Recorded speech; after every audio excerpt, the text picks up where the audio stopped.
Trump menolak tanggapan yang dikirim oleh Teheran dan menempatkan Garda Revolusi Islam dalam siaga militer tinggi. Pada hari Senin 11 Mei 2026, krisis meningkat setelah Iran menanggapi proposal Amerika Serikat melalui Pakistan. Meminta diakhirinya perang, pencabutan sanksi, kompensasi finansial, pembebasan aset yang dibekukan, dan jaminan terhadap serangan baru. Reaksi Trump sangat dingin. Jawaban dari Iran dianggap tidak dapat diterima. Dan disinilah fakta memberatkan Teheran, karena Gedung Putih tidak menganggap pesan itu sebagai diplomasi yang serius, melainkan sebagai upaya untuk mengulur waktu. Sementara Garda Revolusi Islam berusaha mempertahankan struktur yang sudah mendapat tekanan dari serangan, sanksi, dan isolasi regional.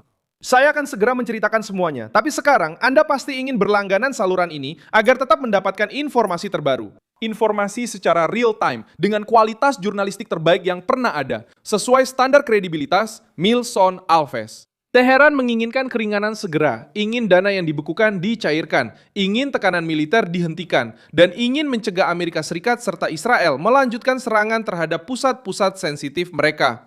Masalahnya adalah Trump tidak mau ikut dalam permainan ini. Pesan dari Amerika sangat jelas, tidak akan ada kesepakatan hanya untuk menyelamatkan citra rezim. Tuntutan utama tetap sama. Untuk mencegah Iran mempertahankan kemampuan nuklir yang berbahaya, termasuk pengawasan atas pengayaan uranium dan fasilitas yang dianggap sebagai ancaman langsung oleh Washington dan Israel. Garda Revolusi Islam panik karena respon Trump telah mengambil alat utama dari Teheran yang selama ini coba digunakan rezim dalam beberapa hari terakhir, yaitu negosiasi sebagai tameng. Sementara Republik Islam berbicara tentang akhir perang, laporan tentang drone, serangan terhadap wilayah Teluk, dan tekanan terhadap kapal-kapal dagang terus bermunculan di berita. Pada kenyataannya, rezim mencoba duduk di meja perundingan dengan meminta keringanan, namun di saat yang sama tetap menjaga mesin intimidasi mereka tetap aktif. Bagi Trump, hal ini memperkuat pandangannya bahwa Iran sedang mengulangi taktik lama, yaitu menunda pembicaraan, meminta konsesi, dan mempertahankan alat-alat ancamannya. Dari pihak Amerika, penolakan itu bukan sekedar kata-kata keras. Penolakan itu disertai dengan sinyal militer. Dan pasukan Amerika Serikat dan pasukan pertahanan Israel terus berdiskusi tentang langkah selanjutnya terhadap posisi Garda Revolusi Islam. Sementara Netanyahu menghindari mengungkapkan rincian publik tentang rencana militer. Keheningan yang diperhitungkan ini menjadi bagian dari tekanan. Dan inilah yang menakutkan para pemimpin Iran.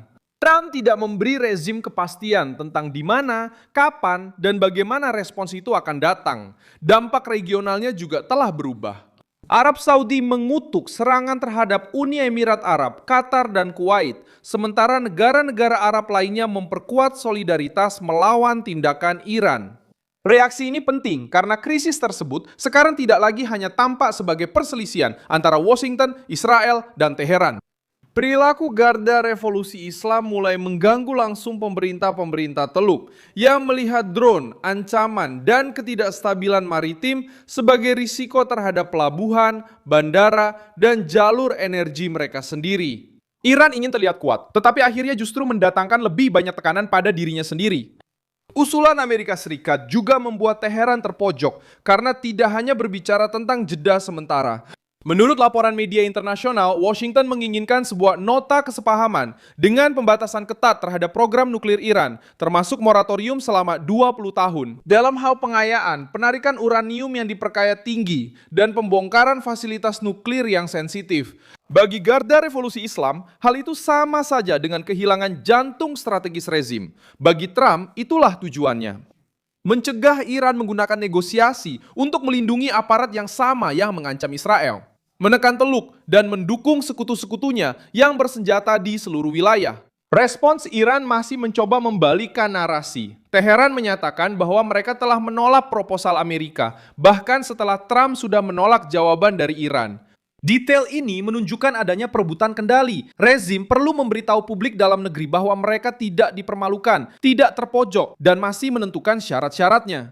Namun, rangkaian fakta justru memberatkan versi tersebut. Usulan tersebut melewati Pakistan sampai ke Washington, dievaluasi, dan akhirnya ditolak.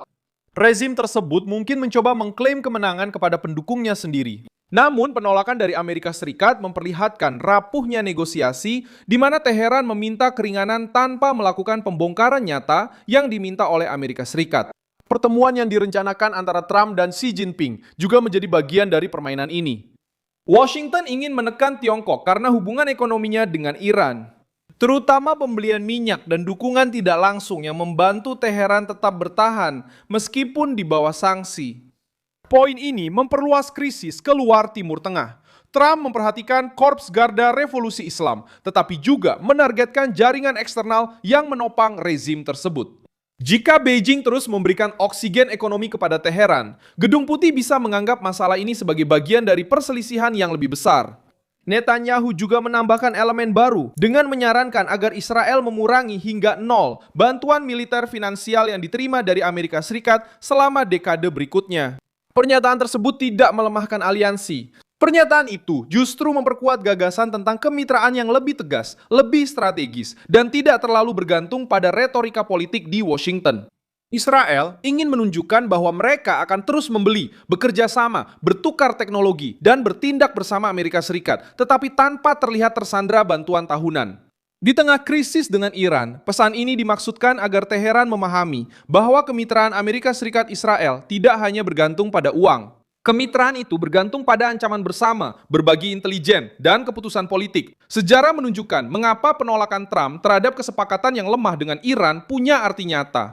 Pada tahun 1981, Israel menghancurkan reaktor nuklir Irak di Ozirak dekat Baghdad karena mereka memahami bahwa menunggu terlalu lama bisa menciptakan ancaman yang tidak mungkin dikendalikan di kemudian hari.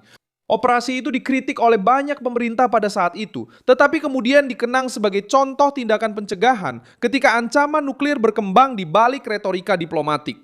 Pada tahun 2007, Israel kembali bertindak terhadap sebuah reaktor yang dicurigai di Suriah. Kembali bertindak terhadap sesuatu yang dicurigai, yang kemudian ditangani oleh Badan Tenaga Atom Internasional sebagai reaktor yang dicurigai di Suriah.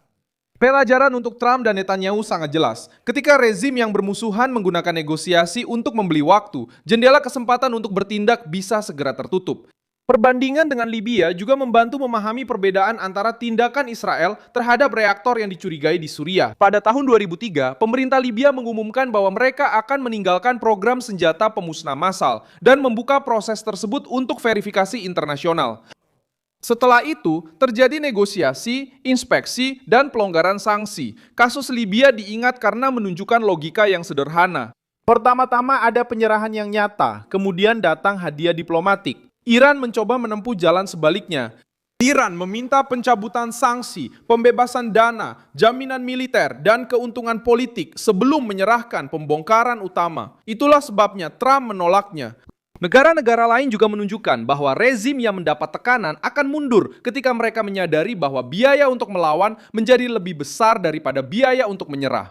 Korea Utara tetap bertahan selama beberapa dekade justru karena mereka membeli waktu, bernegosiasi, membekukan, melanjutkan, mengancam, dan kembali ke meja perundingan setiap kali mereka membutuhkan keringanan. Suriah di bawah Bashar al-Assad menyembunyikan aktivitas sensitif sampai akhirnya diserang dan kemudian harus hidup dengan bertahun-tahun kecurigaan internasional. Iran sudah mengenal pola seperti ini. Bedanya sekarang adalah Trump sedang berusaha menutup semua jalan keluar secara bersamaan. Menolak kesepakatan yang lemah, menekan Teheran secara militer, berbicara dengan Israel, mendesak Tiongkok, dan membuat negara-negara Teluk semakin kesal dengan Garda Revolusi Islam. Langkah selanjutnya tergantung pada Teheran.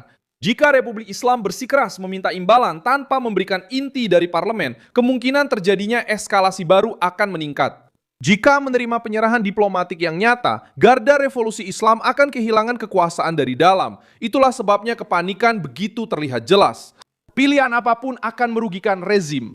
Penolakan Trump memotong jalan keluar yang mudah. Koordinasi dengan Israel menjaga ancaman tetap ada. Tekanan dari negara-negara Arab memperkecil ruang gerak regional. Dan desakan terhadap Tiongkok menekan secara finansial. Saya Milson Alves News. Dan tujuan saya untuk membuat Anda tetap mendapat informasi yang benar setiap hari. Tautan berita ada di deskripsi video.